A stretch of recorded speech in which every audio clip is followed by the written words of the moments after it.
My name is Kalina Wińska, and I'm a painter, an artist, abstract painter.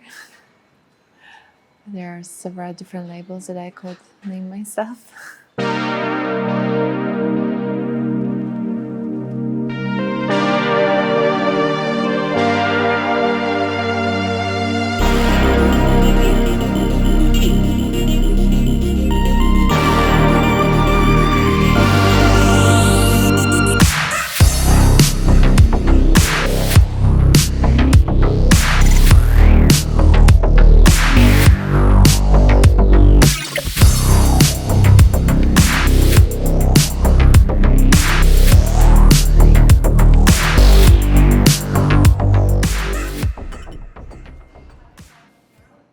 Well, we are in this amazing, fascinating space, the building that is just about to get finished.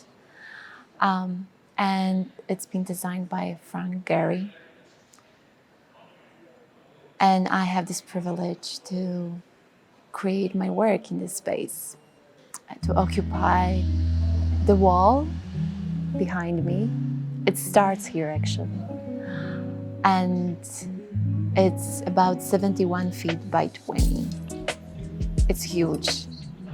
It's a huge project. I've never undertaken anything alike before. And this is it. I've done it. I mean, I just did it. And it's an interesting feeling to be done with this huge project.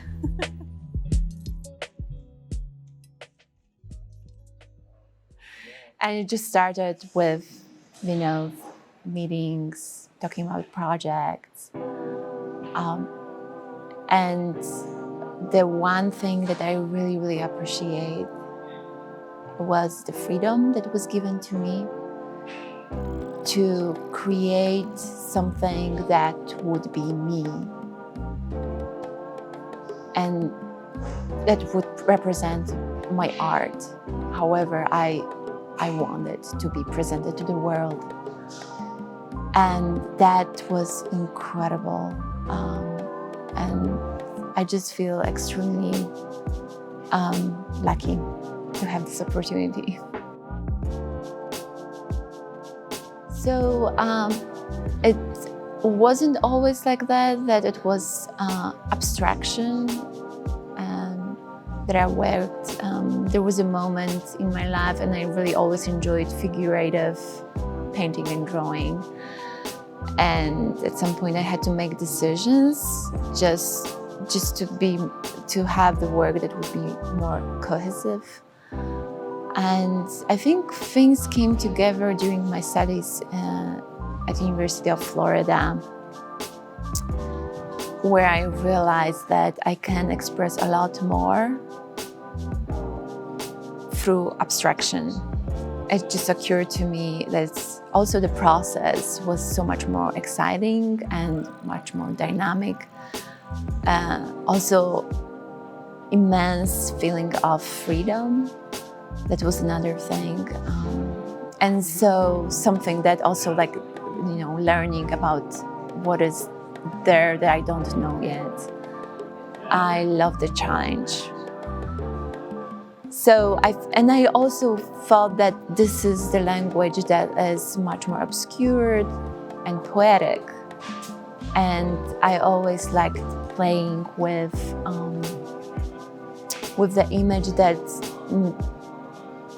may be really hard to pinpoint or to mean one thing. I love playing with layers of interpretation and with simple shapes, marks, lines that can mean a lot more than just what you see.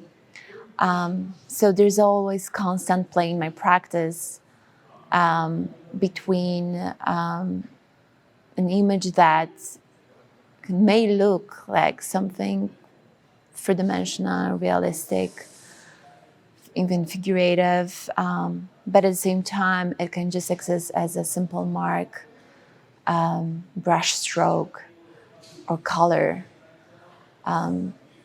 So that kind of play was always fascinating to me.